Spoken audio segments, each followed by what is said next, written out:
A stranger walks into the village at the edge of the dry season.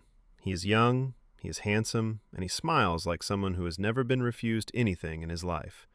He speaks well. He knows the right greetings, the right gestures, the right way to lower his eyes when addressing the elders. He brings gifts. He tells stories by the fire that make people lean closer. He laughs at the right moments. He asks about people's children by name. The women notice him first.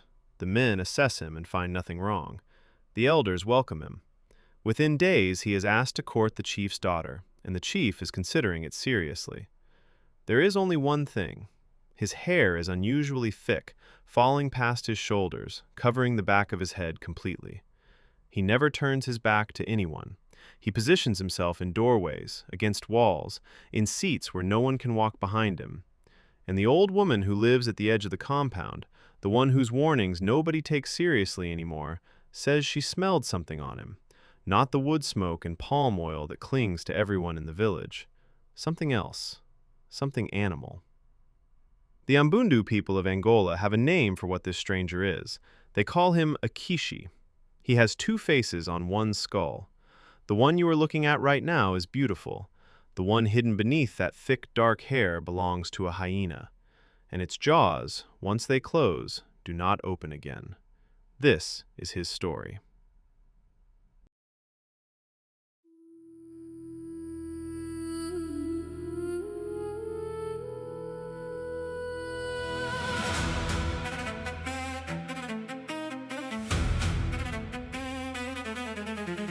Every culture has stories it tells after dark. Not fairy tales, not the ones for children, the other kind. The ones told in low voices, near the fire, when the night is too large and too quiet. Stories about what comes when you break the rules, when you wander too far, when you forget what your grandmother told you. These are those stories. Welcome to Folklore Reborn.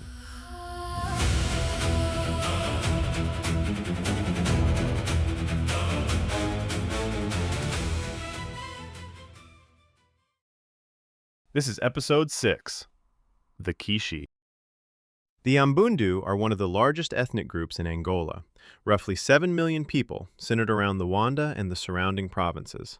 Their language is Kimbundu. Their history includes the kingdom of Ndongo, whose rulers bore the title Ngola, the word that gave the country its name.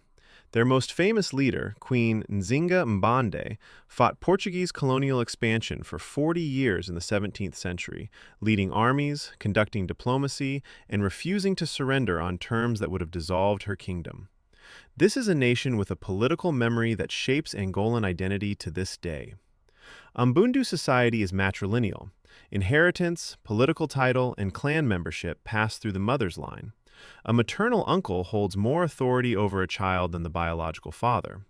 When a young man comes seeking marriage, it is the woman's family, and specifically the elder women, who make the final determination. Courtship is not private.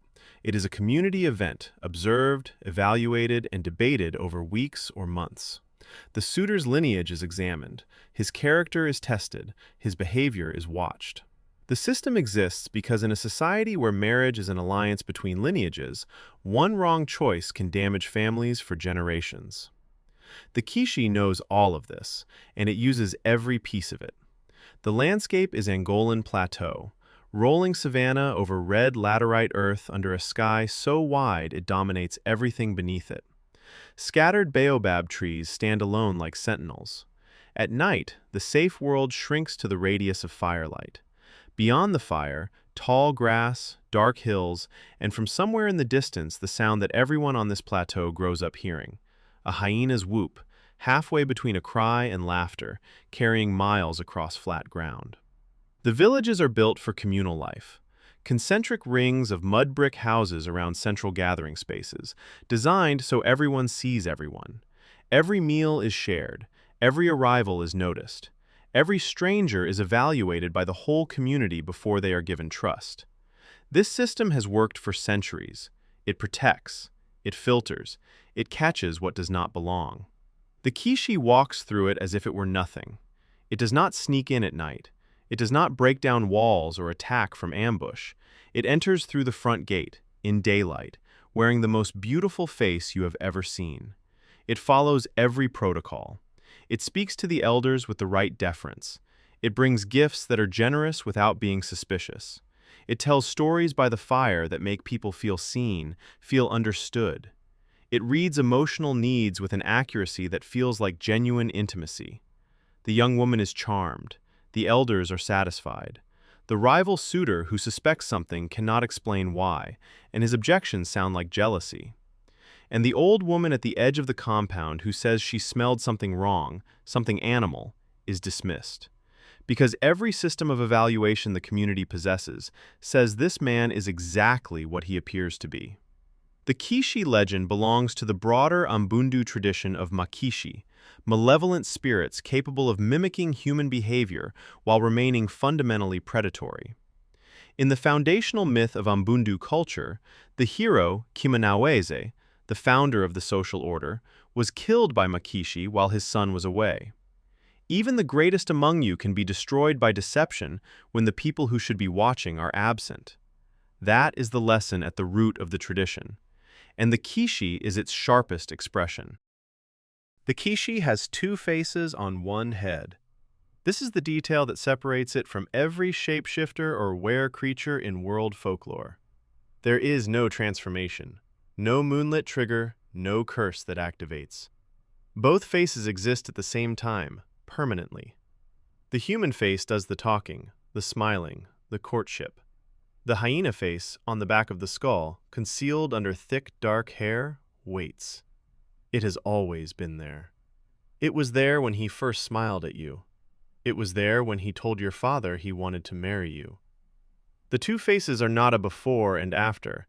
They are a simultaneous truth about what this creature is. When the moment comes, the Kishi isolates its victim. A walk to the river, a visit to a neighboring village, a quiet moment away from the compound, just the two of them. Then the head turns, or the hair parts, or the creature simply pivots. What was behind is now in front.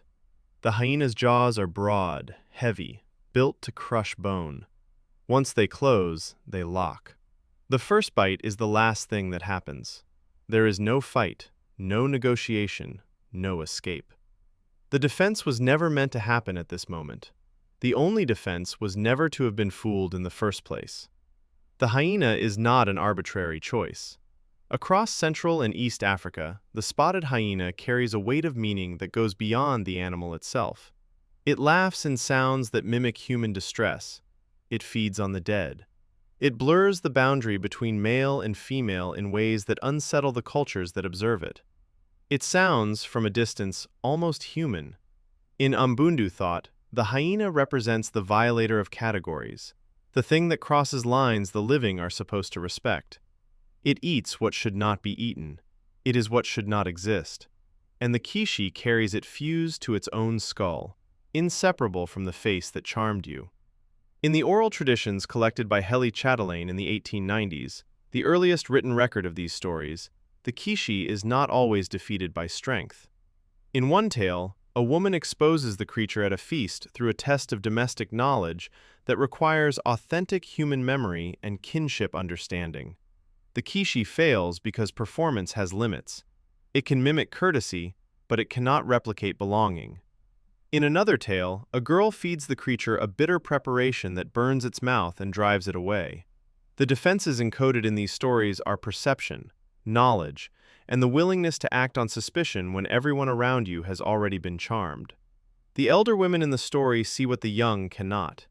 The old ways of testing, of watching, of not trusting a beautiful face until you have seen what is behind it. These are the weapons the legend offers. The Ambundu are 7 million strong. Kimbundu is spoken daily in Luanda and surrounding provinces. Angolan novelists like Pepetela and Agualusa draw on the Makishi tradition in their fiction. The legends circulate in oral tradition, in children's stories, in the way parents teach their daughters about the men who come walking through the gate with smiles that feel too easy and hair that covers too much. The Kishi is not a story about a monster with two faces. It is a story about the gap between what someone shows you and what they are. about every charming stranger who understood you perfectly, said exactly the right thing, and left you wondering later how you missed what was obvious in hindsight. About the moment the head turns and you see what was always there, on the other side, breathing under the hair, patient and hungry. And about the old woman who told you something smelled wrong, the one nobody listened to. She was right. Thanks for listening. Follow Folklore Reborn wherever you get your podcasts, and share it if you think these stories deserve to be heard. Every legend we tell here lives as a tabletop adventure you can play. Links are in the description. Next time, in the hottest city in West Africa, a 7-headed serpent lives beneath a well. Every year, the most beautiful girl in the kingdom is led to the rim. Every year, the rain comes. A warrior loved the girl whose name was drawn. He picked up a sword. The Bida has been waiting for 400 years. It does not expect to be denied. The old stories were warnings.